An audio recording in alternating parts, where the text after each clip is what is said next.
Innal hamdalillah nahmaduhu wa nasta'inuhu wa nastaghfiruh wa na'udzu billahi min shururi anfusina wa sayyiati a'malina. May yahdihillahu fala mudilla lahu wa may yudlil fala hadiyalah. Asyhadu an la ilaha illallah wahdahu la syarikalah wa asyhadu anna Muhammadan abduhu wa rasuluh alladzi la nabiyya wa la rasula ba'dah amma ba'du. Ikhwatu iman rahimakumullah, Bapak dan Ibu para jamaah pengajian Masjid Al-Haq yang sama-sama mengharapkan ridho dan maghfirah Allah Subhanahu wa taala. Insyaallah ya, kita akan sama-sama pada malam hari ini mempelajari, mentadaburi salah satu suluk perangai dari Nabi kita, Nabi Muhammad SAW. Di sini judulnya, benarkah Rasulullah SAW itu tidak toleran, tidak adil, bersikap berat sebelah dan sebagainya. Ikhwatu iman rahimakumullah, insyaallah yang akan saya sampaikan ada 1-2 kisah menggambarkan bagaimana kepribadian Rasul. Tapi mungkin perlu dulu disinggung sedikit terkait toleran. Kemudian muncul kalimat toleransi. Ibu tahu apa itu, Bu, toleran dan toleransi? Orang mana, Bu, toleran tem? Ibu tahu toleran apa? Toleransi, Ibu? Wah, ini gak hadir ibu-ibunya ini sedang. Toleransi artinya menghargai. Dalam bahasa agamanya, dalam bahasa Arabnya itu tasabuh. Ya, orang-orang yang tidak senang kepada Rasul, mereka membaca sejarah sepotong-sepotong, kemudian dibuat stigma, kemudian dibuat propaganda. Muhammad itu tidak toleran, Muhammad itu berlaku sepihak dan sebagainya. Ya, biarkan saja. Tapi kita harus siap menjawab, benarkah klaim-klaim mereka yang tidak suka terhadap Rasulullah SAW? Insya Allah malam ini kita akan coba baca beberapa kisah dalam perjalanan sirah Nabi yang kemudian kita coba nanti sarikan apa benang merahnya dan apa pelajarannya. Kita akan mulai, Ibu, dengan kisah yang pertama. Ya. Kisah yang pertama ini saya dapatkan dalam tafsir Al-Baghawi. Dan peristiwa ini menjadi sababun nuzul, menjadi penyebab turunnya ayat surat An-Nisa ayat 105-106. Jadi yang di atas.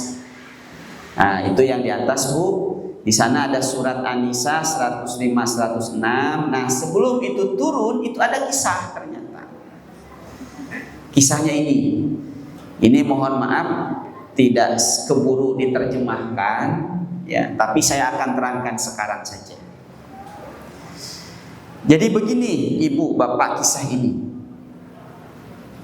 Nah, diriwayatkan, ini dikatakan dari kata Ibnu Abbas, nuzilat hadhil ayatu fi rajulin minal ansor yuqalu lahu Tu'mah bnu Ubairik. Jadi ada seorang ansor namanya Tu'mah bin Ubairik. Beliau ini dari Bani Doper bin Haris. Apa yang terjadi kondisi Tu'mah bin Ubairik ini? Saraka dir'an min jarilah. Ternyata Tu'mah bin Ubairik ini mencuri baju zirah, baju perang dari seseorang namanya Qatadah bin Nu'man. Jadi Tu'mah bin Ubairik pencurinya, korbannya Qatadah bin Nu'man. Nah, iwatu iman rahimakumullah, Tu'mah bin Ubairik ini mengambil baju perang Qatadah. Qatadah tentu merasa kehilangan. Kamana, di mana baju zirah saya? Kemudian melihat ini kok yang dibawa oleh Tu'mah itu kok mirip dengan baju perang milik saya. Tapi Qatadah tidak mau menuduh. Nah, hanya baru menerka. Ini jangan-jangan baju saya ini diambil oleh Tu'mah. Tapi tidak mau langsung, iya bro baju saya, tidak. Nah, kemudian coba diteliti, dilihat, yakin. Nah, ikhwatu iman rahimakumullah, ternyata Tu'mah bin Ubairik ini merasa ini saya sepertinya diketahui nih oleh si pemilik baju yang asli Qatadah. Nah, kemudian apa yang dia lakukan? Dia kemudian menyimpan baju tadi itu dalam kharab. Kharab itu wadah kulit yang di sana itu dicampur, disatukan simpanannya dengan tepung. Tapi si kantong kulitnya itu bocor, suputkeun kadinya. Nah, dibawa baju zirah tadi, kemudian si dalam wadah kantong kulit tadi bocor. Nah, si tepungnya tadi itu apa istilahnya itu? Berceceran. Nah, berceceran. Kemudian si baju kantung ini oleh Tu'mah bin Ubairik disimpan di rumah seorang Yahudi, namanya Zaid bin Samin. Jadi ada 3 orang. 1 Tu'mah bin Ubairik, 2 Qatadah bin Nu'man sebagai yang punya baju zirah yang asli, 3 seorang Yahudi Yazid bin Samin. Simpen. Nah, Qatadah ini mengadukan pada Rasul, baju zirah saya hilang, baju perang saya hilang, dan saya ada sangkaan yang kuat baju saya itu diambil oleh Tu'mah bin Ubairik. Nah, Rasul tidak serta-merta kemudian mengiyakan. Kamu yakin? Iya Rasul, don ini saya. Jadi tidak sampai ilm dalam ilah usul fikih itu kan, ada waham, ada sab, ada don, ada ilm. Sudah baru don 75%. Oke, kalau gitu kita buktikan saja. Kita panggil Tu'mah bin Ubairiknya.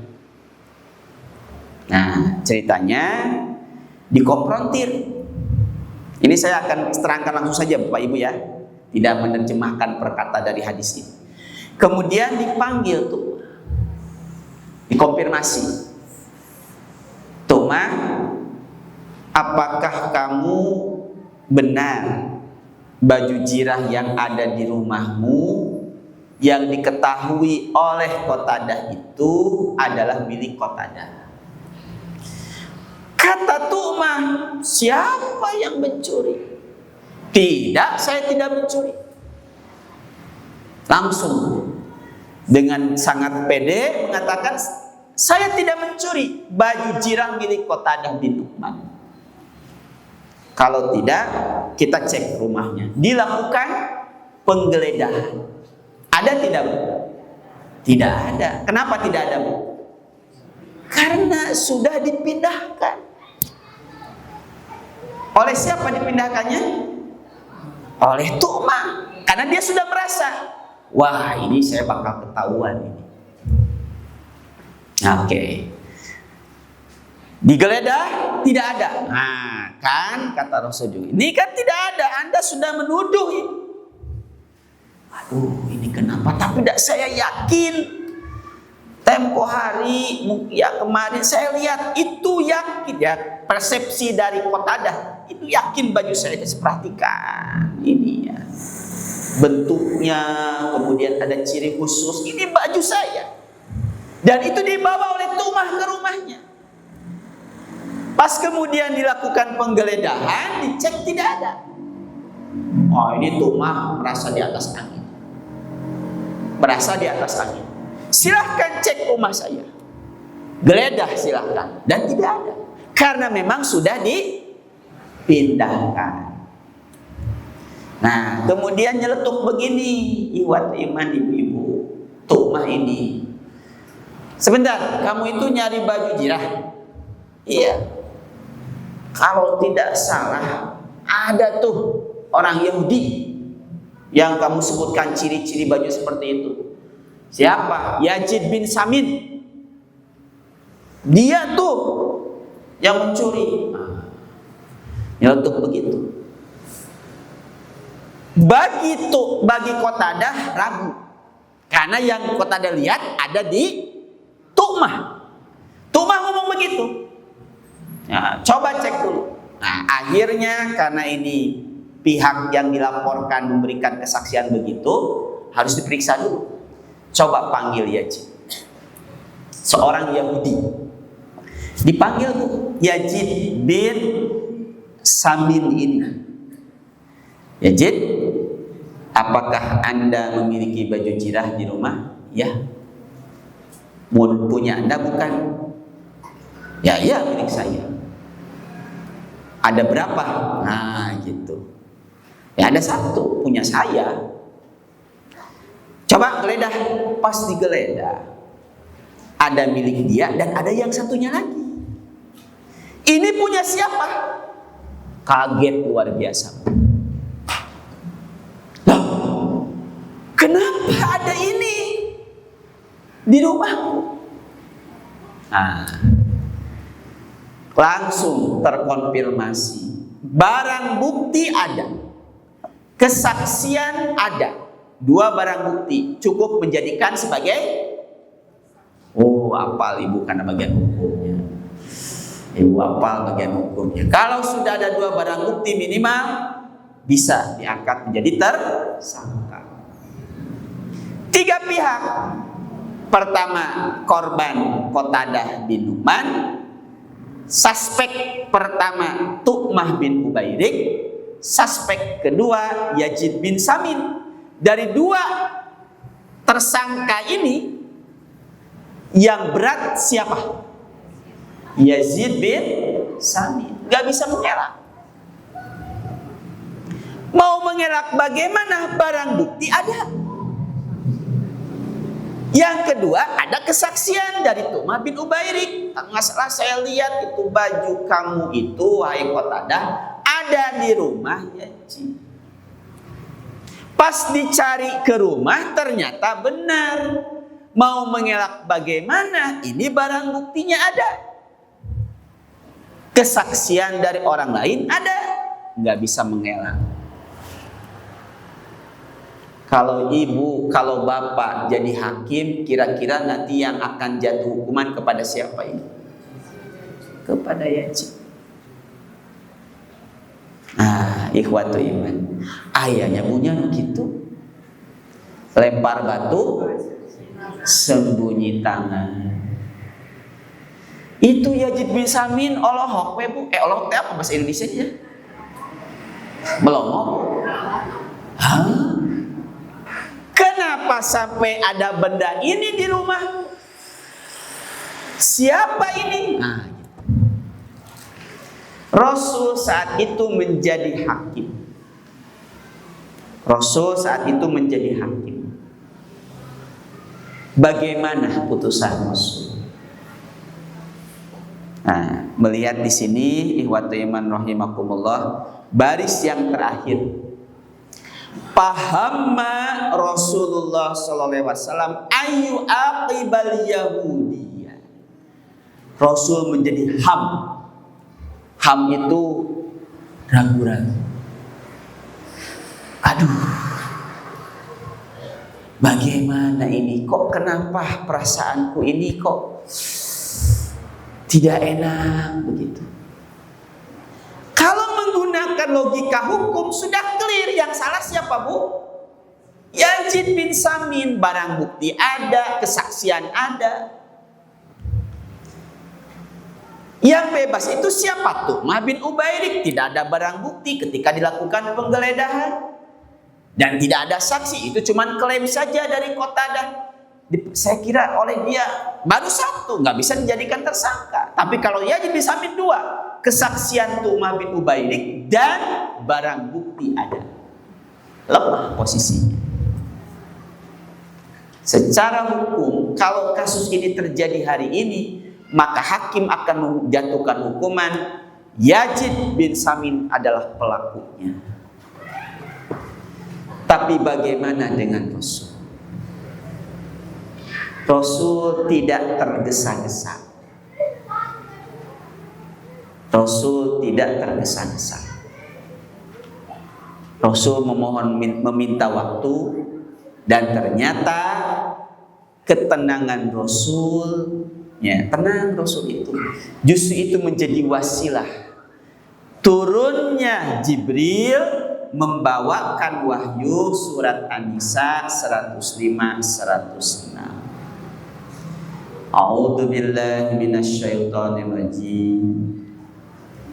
Inna anzalna ilaikal kitaba bil haqq. Sesungguhnya kami telah menurunkan kepada kamu Muhammad Al-Qur'an dengan benar. Litahkuma bainan nas, agar dijadikan dasar untuk menghukumi persoalan-persoalan di antara manusia. Bima arakallah, dengan apa yang telah Allah perlihatkan, Allah ajarkan kepada kamu. Nah, penekanannya kasus tadi, lapan berikutnya, wala takun lil khainina khosima. Janganlah kamu Muhammad menjadi penentang, menjadi penentang orang yang tidak bersalah, karena kamu membela orang yang berkhianat. Nah, inilah penegasannya di sini bagi Rasul yang menerima wahyu ini. Karena kalau 8 awalnya itu umum, kami turunkan Al-Quran kepada kamu untuk menjadikan hukum, itu kan umum. Tapi kenapa ada embel-embel ini, wala takun lil khainina khosima? Tadinya saya akan putuskan yang salah itu Yazid. Tapi ketika ada informasi ini, diperkuat lagi dengan ayat yang ke-6, wastagfirillah. Mohon ampunlah engkau kepada Allah, beristighfarlah engkau kepada Allah. Hampir saja Rasul memutuskan yang salah adalah Yazid. Dengan ayat ini maka kemudian terang, ternyata di antara kaum muslimin ada yang mencoba berkhianat kepadamu, melakukan kesalahan kemudian dilimpahkan kesalahan itu kepada orang lain dan akhirnya terbuka. Ikhwatu iman rahimakumullah, saya baca hadis ini asbabun nuzul di sumber yang lain, kalau tidak salah di Ibnu Katsir apa Al-Marwaghiyah. Tu'mah ini ketika turun ayat ini dia langsung kabur. Jadi ketika ini kan tadi Rasul minta waktu, jadi tidak saat ini putus. Cuman kecenderungan putusan sudah ada. Yang salah Yazid, tapi Rasul tahan dulu sebelum ketuk palu. Nah, ketika turun wahyu mulai disebarkan sampai ke Tu'mah. Tu'mah langsung ngagas lari ke Mekah, kabur. Dan dengan berangkatnya Tu'mah bin Ubaidin ke Mekah, Rasul semakin yakin.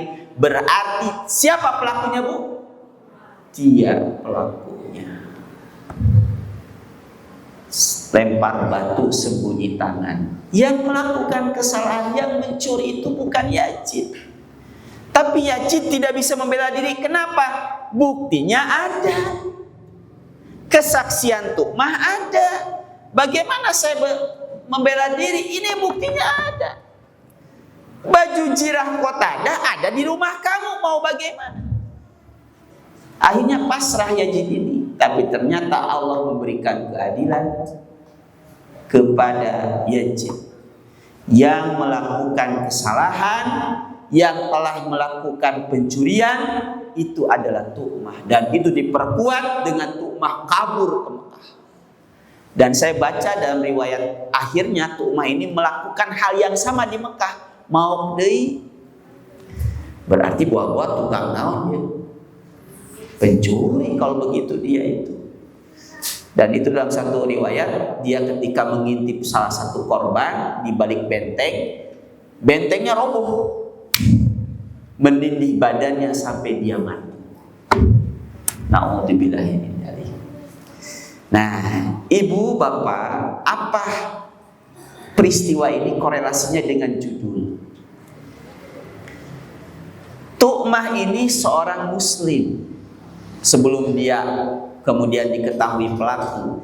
Yazid ini seorang Yahudi yang ada di Madinah. Kan kita tahu bagaimana posisi muslim dan Yahudi. Tapi untuk konteks benar dan salah, Rasul sangat adil. Walaupun dia itu seorang Yahudi, kalau benar dibela. Walaupun dia itu seorang muslim, Tu'mah ini seorang muslim, kalau dia salah dihukum. Hanya kebetulan dia kabur, jadi tidak bisa dilaksanakan hukuman di Madinah. Akhirnya Allah yang menghukumnya. Ini contoh yang pertama. Pernah terjadi di masa Rasul seperti itu. Hampir-hampir saja Rasul tertipu dengan ulah, dengan makar, dengan siasat yang dilakukan oleh seorang Tu'mah bin Ubaidin tadi. Kalaulah beliau tidak tergesa-gesa dengan apa yang dia pikirkan, mungkin sudah bisa kena iqam ini, Yazid ini. Ta'apalna naon abdi mana, jadi dihukum. Nah, Bu, kasus ini temanya mirip seperti ini. Kira-kira ada, Bu, hari ini? Ta'apalna naon, nah, kenapa saya jadi kena ini? Orang lain yang berbuat, kita yang kena getahnya. Harusnya dia yang bertanggung jawab. Ternyata perbuatan lempar batu sembunyi tangan ini sudah terjadi di masa Rasul. Kalaulah Allah tidak menurunkan wahyu, mengirimkan Jibril, menurunkan surat An-Nisa ayat 105-106, mungkin cerita akan berubah. Nah, ini contoh yang pertama, wujud toleransi Rasul. Ternyata Nabi Muhammad membela seorang Yahudi.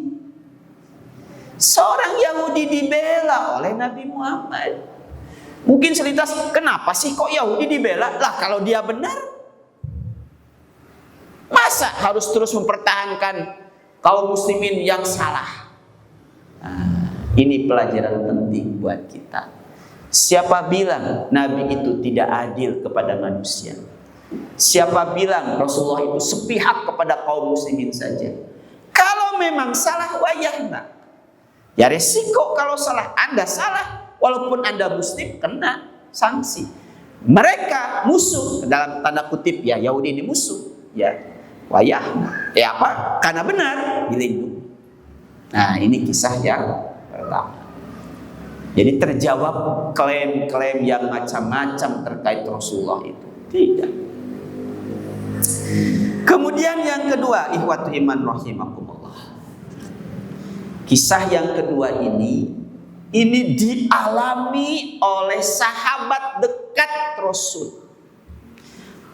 Bahkan saking dekatnya, ya, dia ini sampai menyerahkan putrinya untuk dinikahi oleh Rasul. Siapa dia? Nah, begini kisahnya ini. Ini ada dalam riwayat Ibnu Abi Hatim. Mohon maaf, di makalah tidak dicantumkan, tapi biar saya sampaikan saja langsung. Di makalah tidak saya cantumkan.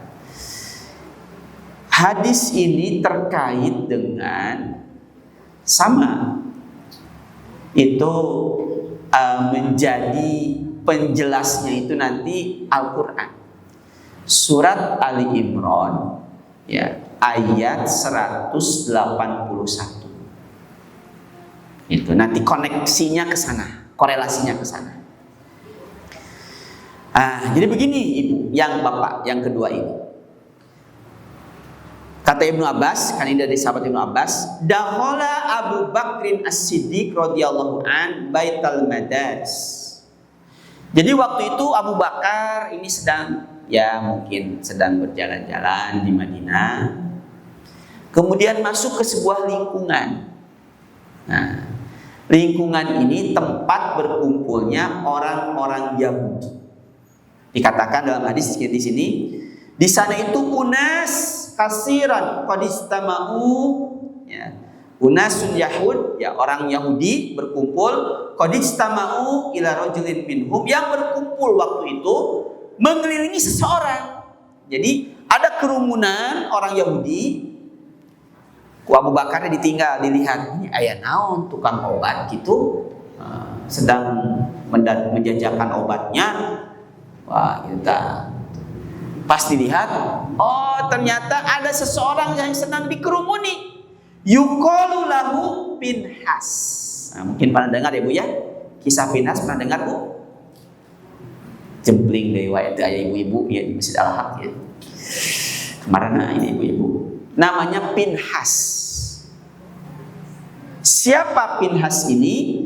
Dalam hadis dikatakan kana min ulama'ihim wa ahbarihim. Pinhas ini salah satu ulamanya Yahudi.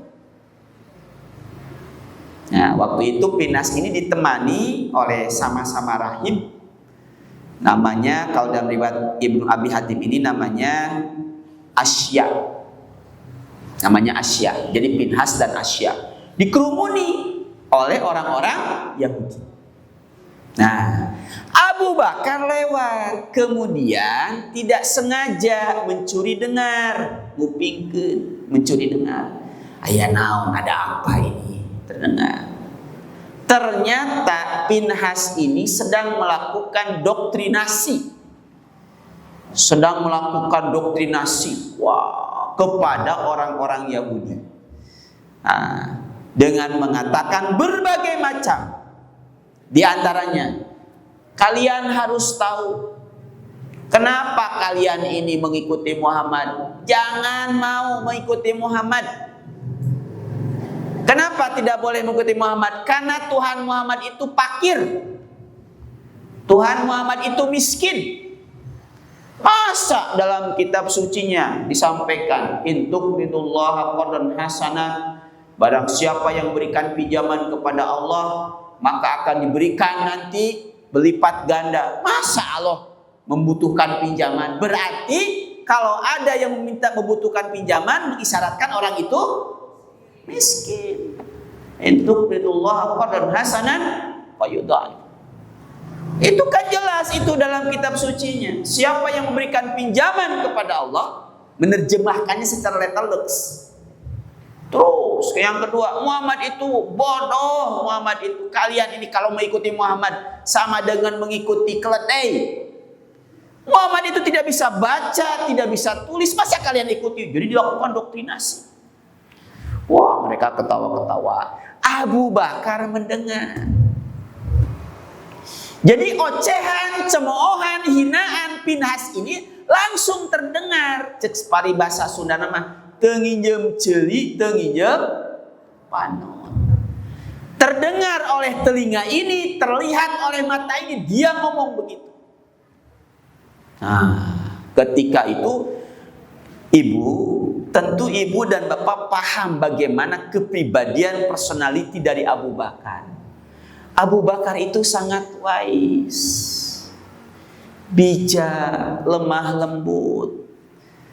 Tapi kan semut juga kalau diinjak apa bu? Menggigit. Ada kia-kia tema tuh kacida we. Iya, mendengar itu marah itu Abu Bakar itu. Kemudian mendekat. Faqala Abu Bakar, waihaka ya Pinhas, celaka engkau Pinhas. Kemudian ittaqillah, kata Abu Bakar, takutlah kamu kepada Allah. Tapi ini emosi Abu Bakar masih terkendali. Ittaqillah wa aslim, kamu harus berserah diri, harus insaf kamu, sadar kamu. Begitu. Ini ucapan dari Abu Bakar kepada Pinhas. Dilanjutkan ucapan Abu Bakar, disaksikan oleh orang Yahudi yang hadir. Qad ja'akum bil haqqi min indi tajidunahu maktuban indakum fit Taurat wal Injil. Pinhas dan kalian juga, kalian kan tahu siapa Muhammad itu. Kalian ketahui bagaimana riwayatnya. Kalian juga mengetahui langsung dalam kitab suci kalian, dalam Injil, dalam Taurat, bahwasanya akan ada nabi akhir zaman dengan ciri-ciri bla bla bla bla bla bla bla. Dan itu cocok dengan Muhammad. Kenapa kalian mendustakan dia? Bahkan kamu Pinhas, kenapa kamu menghinakan Tuhannya juga? Wah, begitu. Ketika mendapatkan respon keras dari Abu Bakar ini, Bapak Ibu, faqala Pinhas, ternyata kekeh. Apa itu kekeh itu bu? Ngotot. Doktrin tadi itu nggak mau dong di hadapan jamaahnya, kemudian baru disampaikan langsung runtuh. Diperkuat oleh Pinhas pembelaannya. Kata Pinhas begini dalam hadis, ya Abu Bakar, wahai Abu Bakar, ma bina ilallahi min hajatin min faqrin wa innahu ilaina lafaqir ma natadarra'u ilaihi kama yatadarra'u ilaina wa ana anul agniya. Paham bu? Paham pak? Itu bahasa, itu ucapan Pinhas itu. Jago Pinhas ini bahasa Arabnya ini. Ini si Pinhas ini. Kata Pinhas kepada Abu Bakar kan naik tuh marah-marah. Kamu ini gimana? Kan kamu tahu dalam Taurat ada, dalam Injil ada, akan datang nabi akhir zaman bla bla bla bla bla bla gitu. Ngotot bu. Ngototnya tadi mengatakan begini. Ma bina ilallahi min hajatin min faqrin. Abu Bakar, kami ini tidak butuh dari zat yang fakir. Nah, ini maksudnya menuduh siapa? Allah. Masa kami harus menyembah kepada Tuhan yang fakir? Nah, tadi alasannya kan dalam kitab kamu sendiri, intuqridullah qardan hasana. Kalau kamu meminjamkan kepada Allah, berarti Allah teh butuh pinjaman. Orang yang butuh pinjaman itu orang yang tidak punya uang, maka dia minjam. Wah, ini.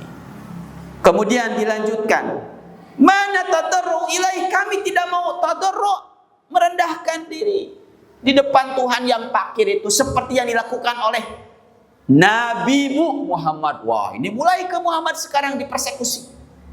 Allah dipersekusi, istilah anak-anak remaja sekarang, anak-anak sekolah, Allah dibully. Nah, sekarang Muhammadnya dibully. Nah, seperti Nabimu sendiri di hadapan Tuhan yang miskin tadi. Di akhirnya Pinhas mengatakan, inna anhu la agniya, ketahuilah Abu Bakar, kami ini agniya, orang-orang kaya. Ikhwatu iman rahimakumullah.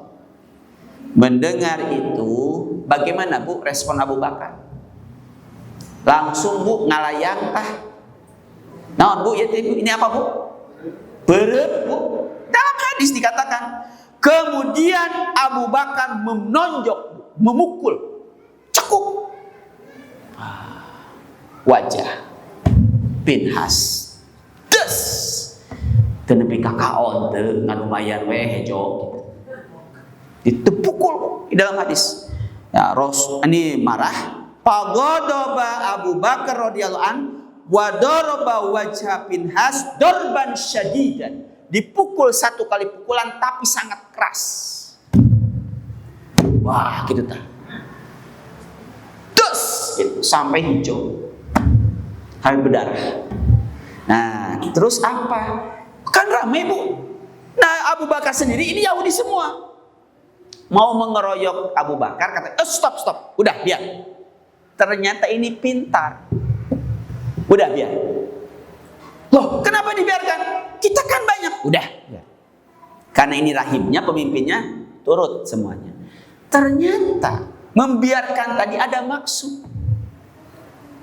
Dia langsung bergegas menuju Rasulullah. Nah ini Bu, kembali terulang kasus Qatadah tadi. Datang pada Rasul. Nah, kemudian berkata begitu kepada Rasul. Begini. Waqala, maaf sebelum itu, kenapa Abu Bakar menunjuknya cuma sekali? Kata Abu Bakar begini, seandainya aku tidak ingat perjanjian yang dilakukan oleh Rasul dengan kalian orang-orang Yahudi ketika hijrah, maka tidak akan sekali aku pukul kamu, aku akan bunuh kamu. Karena kan Bu, ketika hijrah itu kan ada 3 langkah. Bangun masjid, muahad, dan MOU dengan orang-orang Yahudi. Nah, Abu Bakar ingat ke itu. Maka cukup saja, cekuk sekali saja. Tadinya mau, wah, gitu. Nah, kemudian bergegas Pinhas ini kepada Rasul. Nah, dalam hadis kemudian berkata begini, ya Muhammad. Nah, wahai Muhammad, undur. Nah, dikatakan di sini, masuni abi sahibu. Lihat yang dilakukan oleh teman dekatmu. Nabi ninggal, alah hidup nih hejo gitu. Ya, bari ayah mungkin saat lebam, pasti lebam. Alah, ini yang dilakukan oleh sahabatmu. Siapa? Abu Bakar. Coba ikhwati, panggil Abu Bakar. Abu Bakar. Nabi, Pinhas dengan kawan-kawannya, Abu Bakar diundang datang. Abu Bakar, betul kamu yang melakukan ini? Apa kata Abu Bakar? Betul, saya yang melakukannya. Coba kalau Rasul sebagai hakim, berapa kosong nih? Pertama Pinhasnya membawa bukti, lihat yang dilakukan oleh Abu Bakar teman, lihat sampai hijau. 1-0. Abu Bakar dipanggil, Abu Bakar kamu? Iya, saya yang melakukannya. 2-0. Bagaimana? Ternyata si Pinhas ini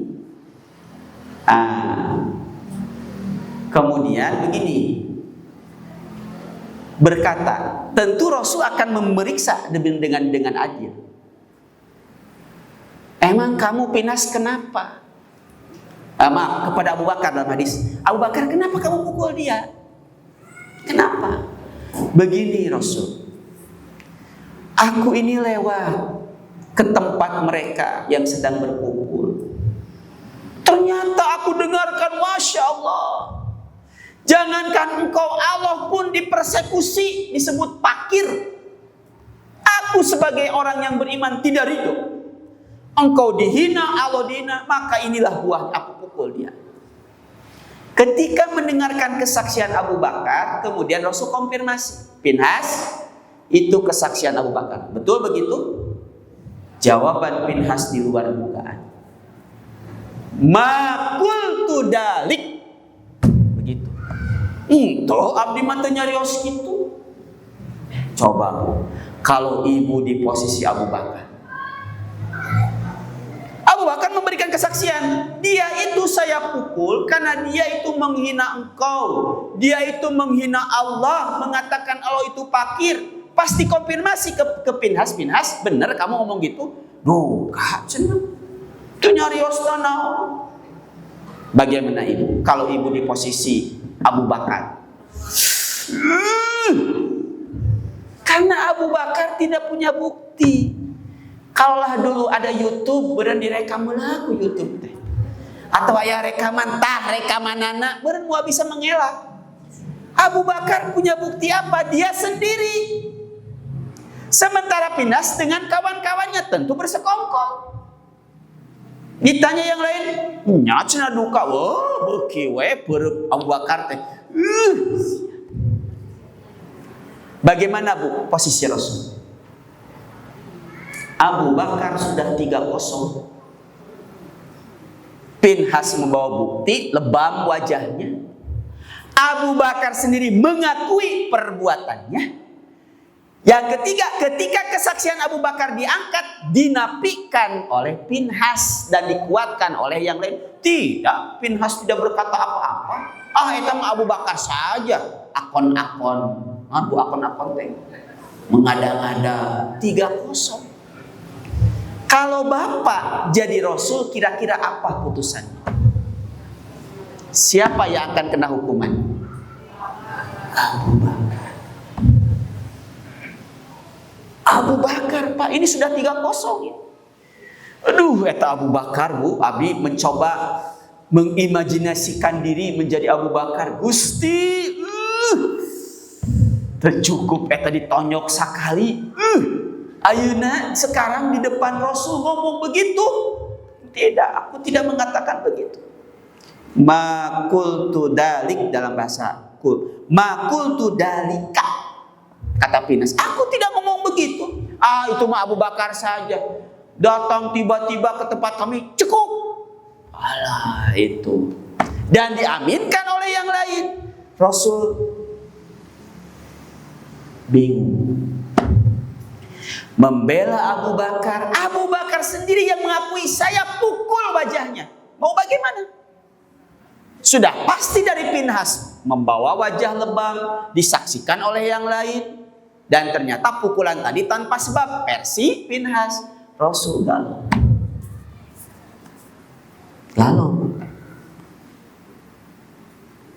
Walaupun oleh hakim konstitusi hari ini angger nueleh saha. Abu Bakar lemah, gak ada bukti yang perempuan. Aduh. Nah, Rasul kembali menampilkan sosok pemimpinnya. Tenang dulu, walaupun hati, ya Allah, saya percaya Abu Bakar ini as-siddiq segelarnya juga, bukan al-kadab. Saya yakin. Tapi dengan potret tadi, itu barang bukti ada lebam. Kemudian kesaksian Abu Bakar sendiri ketika dikonfrontir sebabnya ternyata tidak diakui. Lemah. Minta waktu Rasul. Nah, minta waktu. Dan ternyata Allah itu maha adil. Dan Allah itu sayang kepada hambanya yang soleh, yaitu Abu Bakar. Turunlah surat Ali Imran ayat 181. A'udzu billahi minasyaitonir rajim. Laqad sami'allahu qaulal ladina qalu innallaha faqir wa nahnu aghnia. Sungguh Allah telah mendengar ucapan orang-orang yang mengatakan, innallaha fakir. Allah itu fakir, kami yang kaya. Siapa Bu yang ngomong ini? Pinhas.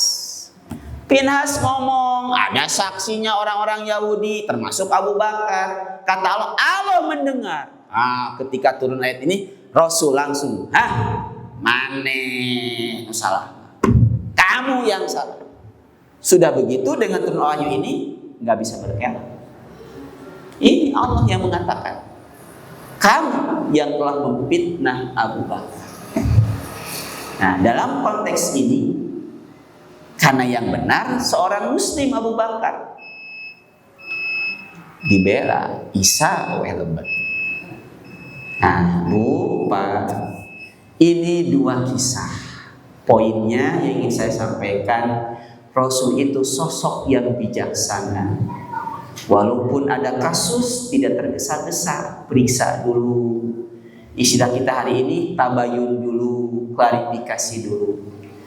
Mudah-mudahan dua kisah tadi menjadi ilmu bagi kita dan menjadi bagian dari sikap kita dalam merespon sesuatu, tidak reaktif tapi tenang, periksa dulu, cek dulu. Ya, hanya mungkin kalau kita mengalami itu, Jibril tidak akan datang pada kita. Itu saja bedanya. Baik, mungkin ikhwatul iman, karena Isa sudah masuk, ya saya kira cukup. Mudah-mudahan ya dua kisah ini menjadi, tadi sekali lagi saya sampaikan, pengetahuan buat kita. Sebenarnya masih ada kisah yang lain, tapi cukup sajalah dua ini menjadi tadhkirah buat kita semua. Demikian, Rabbana atina fid dunya hasanah wa fil akhirati hasanah wa qina adzabannar. Aku qouli hada wa astaghfirullaha li wa lakum. Wallahu a'lam bissawab. Assalamualaikum warahmatullahi wabarakatuh.